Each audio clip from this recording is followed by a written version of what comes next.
Hello, this is Michelle with MarketMichelleInsights.com. And so how do you handle objections? Well, we're in the network marketing space. A lot of our job is to prospect and recruit.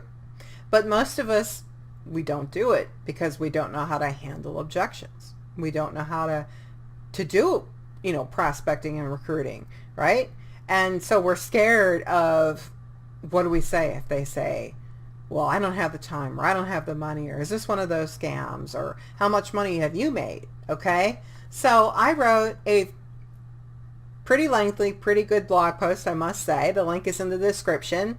Check it out. But in this video, I'm going to give you one example. Okay, so let's take the example.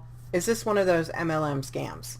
Okay, so first of all, the first rule to prospecting and recruiting is to not be addicted to the outcome. You cannot be addicted to whether they say yes or not. All right. And think of it as, let's say you want a new car. You're not quite sure what kind of car you're going to, want. So you go to a car dealership.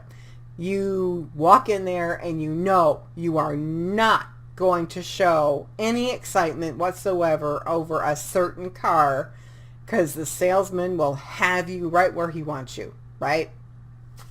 So you go into the car dealership and you sit down in a 2017 Mustang and you think, oh my God, I have to have this car, right? All right. So whether or not you will walk out of that car dealership depends on how you handle yourself in that moment. Do you think to yourself, oh my God, this car is awesome, I have to have this car, but on the outside go, yeah, it's all right, I mean, that's okay? Or do you say, oh my God, this is the best car ever, I have to have this car, I mean, yeah, it's okay. The car dealers, the car salesman, he's going to have the power at that point, right? So you are the customer going into the car dealership, and your prospect is the car salesman. You would think it's the other way around, right? But it's not. Not when you're prospecting and recruiting, because if you hold your posture and you hold your authority and you are not addicted to the outcome of whether they say yes or not, you will have the power, such as a customer walking into an automobile dealership. All right. But if you are weak-kneed and you go in there scared to death, trembling, hey, are you interested in my business opportunity? All right, no posture, no authority. The customer, car salesman, is going to step up and he's got the authority. He's got the posture and he's got the whole thing, your whole outcome in his hands. Okay? So what do I mean by that?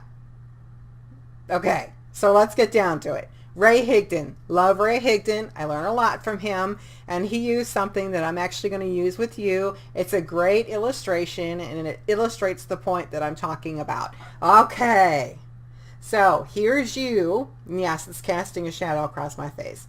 Here's you. Here's your prospect. There is an invisible rubber band between the two of you. Okay, so this is what a lot of us do, who are addicted to the outcome and to do not hold our posture or our authority. All right. So are you open to the business opportunity that I just told you about? Well, is this one of those MLM scams? I mean, seriously, is this a scheme? Okay. The prospect backed away. Whoa. Is this one of those scams? Now, what do most of us do? All right, we give up our power. We say, well, actually, no, it's not one of those scams. 99% of the network marketing companies out there are legit. It's only 1%, and we go at it. Okay, so remember that invisible rubber band there pulls you over to them they've got the power. Okay? So instead, this is what you need to do. So I showed you the business opportunity. Would you be interested or open to something like that? Well, I don't know. Is that one of those MLM scams? And then you go, well, no, it's not, but, you know, it might not be for you. There's that rubber band thing there, right? So 9 times out of 10, they'll go, well, now, hold on a second. Why don't you tell me about it again? Or why don't you send me a link so I can take a look at it? Okay? Who's got the power then? You do, right? So that's how you handle that objection. There are plenty more. So go to the blog post, link below, and I'll see you over there. Have a great rest of your day.